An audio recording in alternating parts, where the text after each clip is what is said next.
Have you ever faced something so overwhelming it felt like the odds were stacked impossibly against you? Imagine being one against hundreds, a lone voice, standing on the truth of your faith when everyone has turned their back. And now imagine the stakes.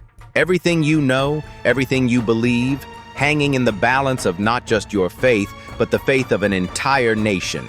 That's exactly the situation Elijah, the prophet of God, found himself in. Today, we're diving into one of the most epic, jaw-dropping stories in the Bible. The story of Elijah and the prophets of Baal, a true test of faith. The story begins during a dark time in Israel's history. King Ahab ruled over Israel, and under the influence of his wife Jezebel, had led the people into worshiping Baal, a false god. The land was parched due to years of drought, a consequence of their turning away from the one true God.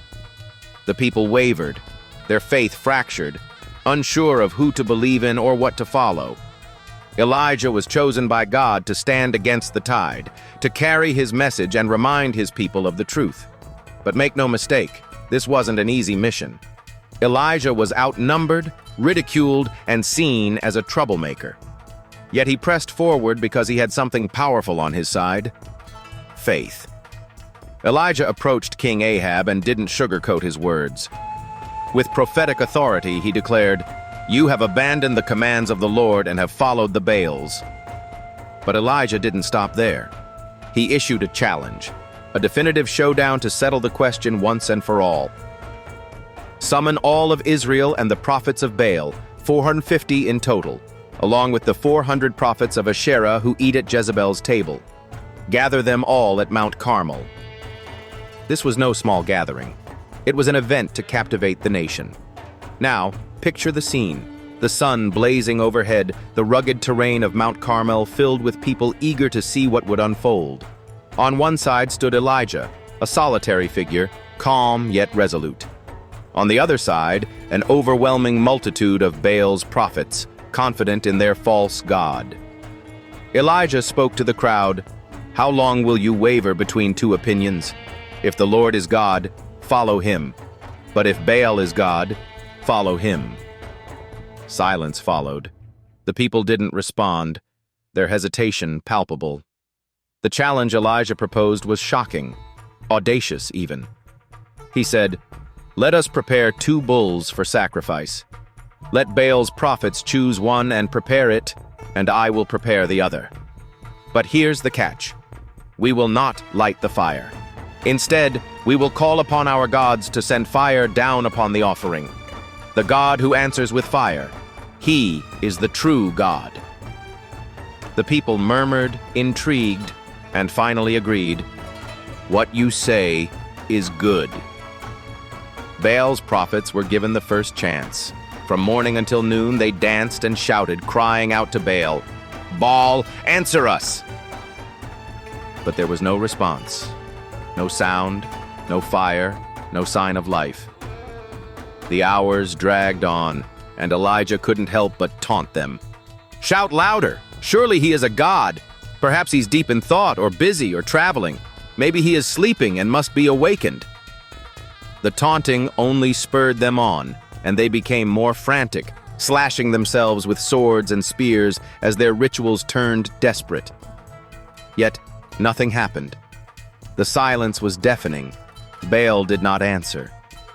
When it was Elijah's turn, he upped the stakes to make it unmistakable that what would happen next was no trick. He rebuilt the altar of the Lord with 12 stones, one for each tribe of Israel.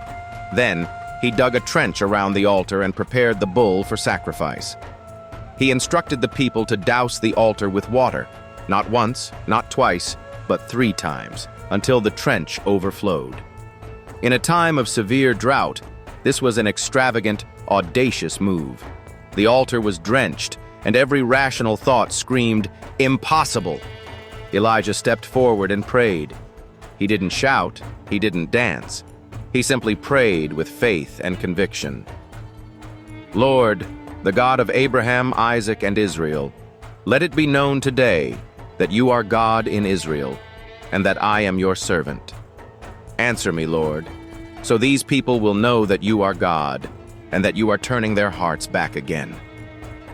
And then, it happened.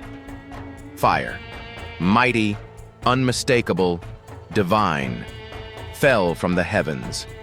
It consumed the sacrifice, the wood, the stones, the soil, and even licked up the water in the trench. The crowd stood in stunned silence, their eyes wide with awe.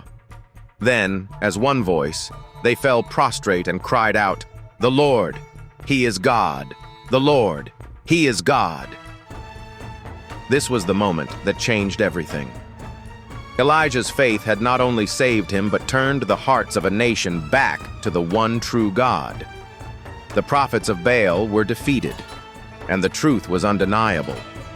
Elijah's story is a powerful reminder that faith, even when standing alone, holds the power to overcome impossible odds. It shows us that God's might is unparalleled, and He always hears the prayers of those who trust in Him fully. What can we take away from Elijah's story today? Perhaps you're standing on your own Mount Carmel, facing an insurmountable challenge, feeling overwhelmed and outnumbered. This story reminds us that you're never truly alone when you stand in faith. Even when the world doubts, even when hope seems dim, trust in the one true God. His power is limitless, and what seems impossible to us is entirely possible through Him. So here's the question for all of us today. Who or what sits on the throne of your heart? Are you wavering between two opinions, like the people of Israel? Or are you ready to fully trust in the God who answers with fire? Let Elijah's story inspire you to stand firm no matter what you face. Because when you stand for God, you never stand alone.